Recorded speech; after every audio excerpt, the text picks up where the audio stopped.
Hi, I'm Jackie Applebbee. I'm a local GP and chair of Tower Hamlets BMA. I just think it's really important that all of us, not just doctors actually, but the whole community and all of the public support the junior doctors today. But as a GP, I'm here because general practice is in crisis as well. The junior doctors are the GPs of the future. If they are demoralised and exhausted and leave the NHS, there will be no general practice. I'm also here from the point of view of patients because it's actually unsafe to have decisions made by tired, demoralised junior doctors. This is all our fight. It's a fight for the NHS. Here because I'm very angry with Jeremy Hunt and the government. They've misrepresented this dispute all the way along.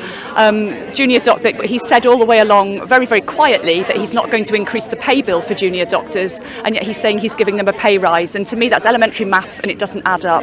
And the reality is that they're going to be removing the safeguards for junior doctors to be working, and they'll end up working much longer hours. At the moment, trusts are fined if junior doctors work longer hours. That's going to be removed, and it'll be going back to the early sort of late 80s, early 90s, what it was like when I was a junior doctor, and I occasionally worked at a 120-hour week, and I know I wasn't safe.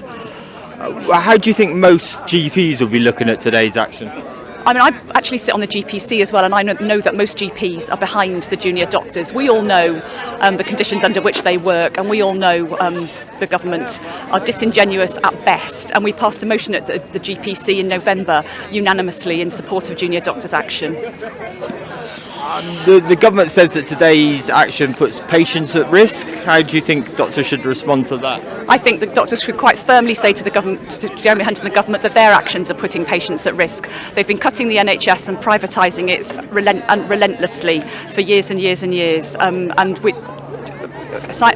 David Nicholson asked for unprecedented efficiency savings in the NHS of 20 billion over 5 years. Now Simon Stevens has come in, he wants another 30 billion. That's 50 billion of efficiency savings in inverted commas when hospitals are already in deficit, working at capacity. There is no more money to be saved in the NHS. The NHS is the most cost-effective healthcare system in the developed world, and we need to get that across, and government should be applauding that and not running down the NHS at every opportunity.